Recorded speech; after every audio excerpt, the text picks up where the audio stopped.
Angel-6942 calling in. Angel-6942 calling in. Angel-6942 calling in.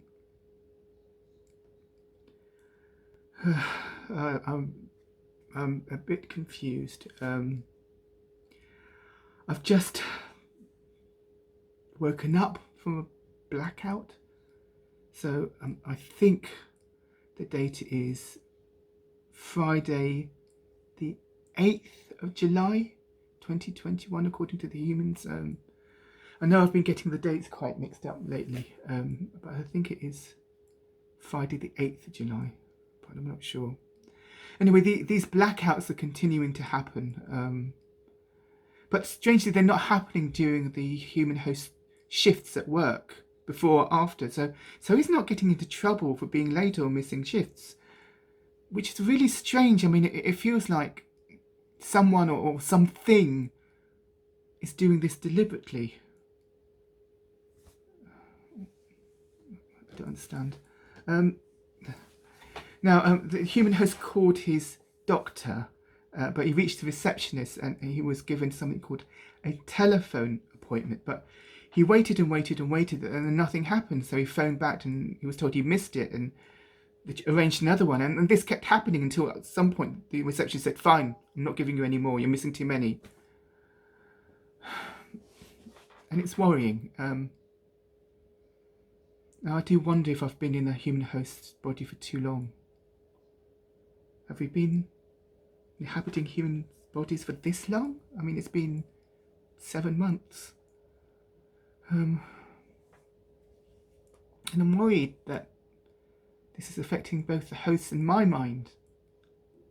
I mean, I would get out, but you're not telling me why I'm here. I thought I was on the mission to deal with this demonic and carry these demons, but apparently not. And I've not heard anything from you. Anyway, I better get on with my job. And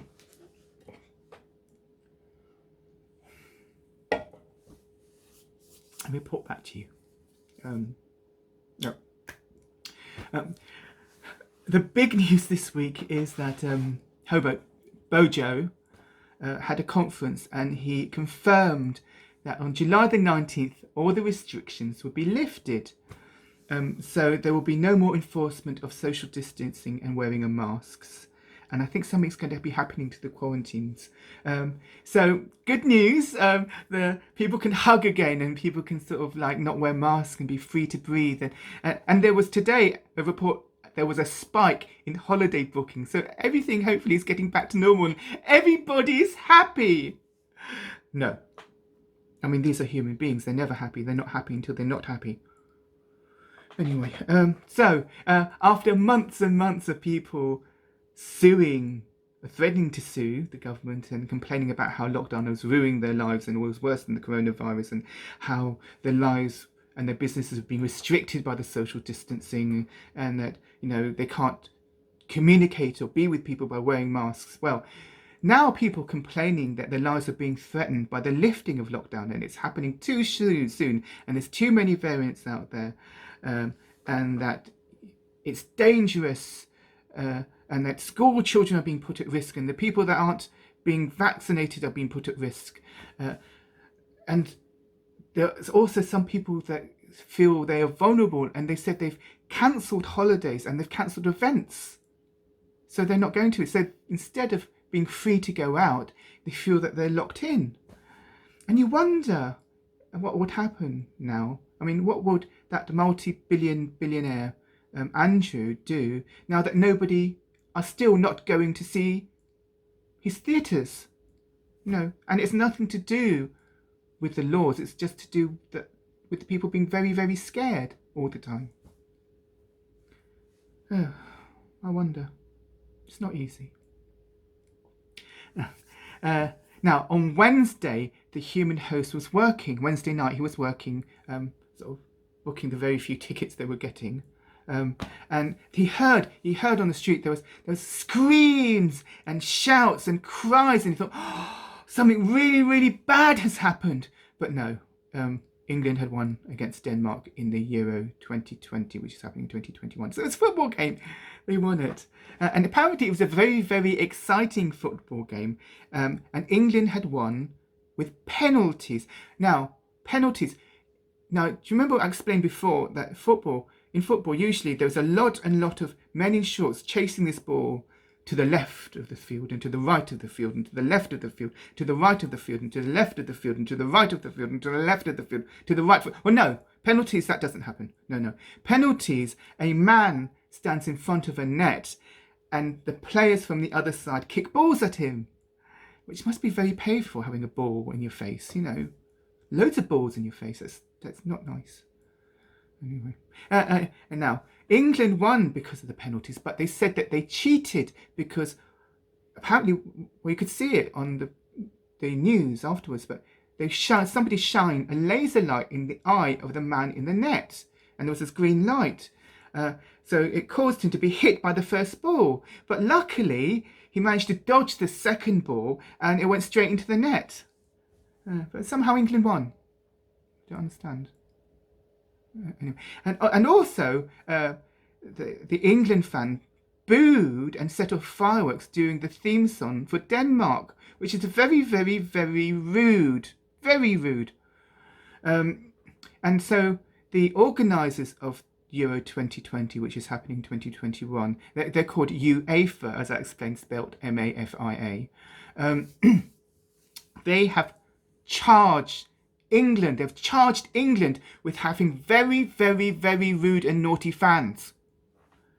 Though I'm not sure what they would do. I mean, would they take away the win away from England? That means Denmark plays in the final? I don't think it's happened. Anyway, so nothing's happened because Denmark have just refused to take it further, which is nice of them. It's nice of them. Maybe, I mean, if I would have done, I'll just sat there and shone laser lights in the England fan when they're playing their football. But anyway. But that wouldn't be very nice. I don't think the Danish are... Well, I don't know. The Danish were Vikings, weren't they? Anyway. Now, it was very, very exciting. A lot of England fans were very, very happy, especially this little girl who was at the front of the stands. And basically, a footballer called Mason took off the shirt from his back and gave it to this little girl. And she was so happy. You can see pictures, so happy about it. And a lot of people praised Mason for doing such a generous and nice thing. Though I do hope it's not a quick and cheap way for Mason to get his laundry done. No, that would be nasty, wouldn't it? Anyway. Now, you know the silly songs they have for the football teams?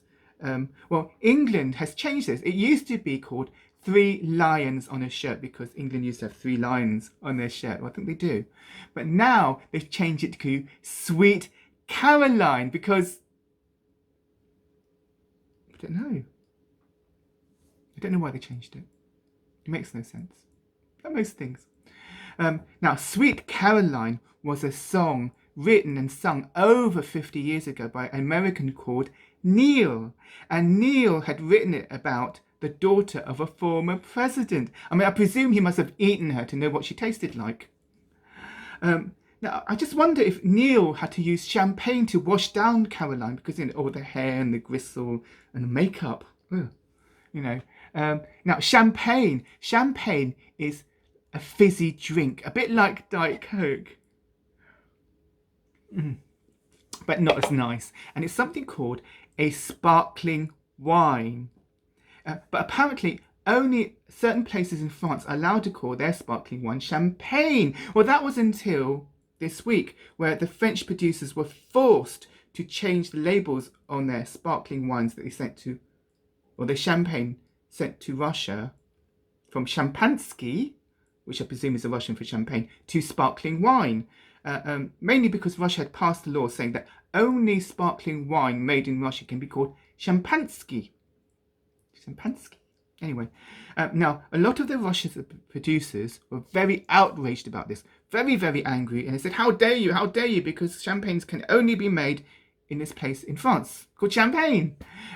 So they were threatened to stop all export of their champagne to Russia until they realised how much money they would lose. And they just changed the labels. today or yesterday, but I think it was reported today that the Queen visited a place called Coronation Street. Now that is a place famous for being part of a soap opera. Now a soap opera is like a reality show, except they spend a lot of their time in the bath and the shower, and they sing. Yeah. Now, I'm surprised they allowed the Queen to go to Coronation Street because it's a very, very dangerous place. I mean, they've been showing news from Coronation Street for over 60 years now, and it's full of murders and divorces and affairs and killings and accidents and fires. I mean, it's very, very, very dangerous and nasty. I mean, the only place that seems to be worse than Coronation Street is a place called Midsummer, which is in the country.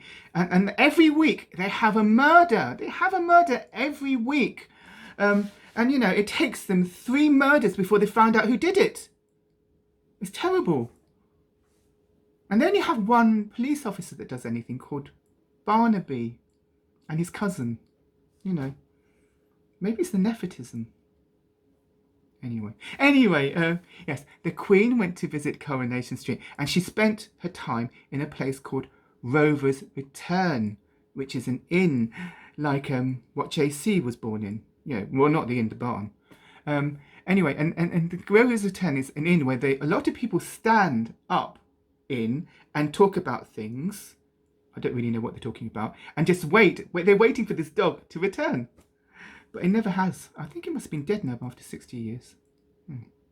Anyway, I think that's all the news I have for you this week. So I'll get back to you next week.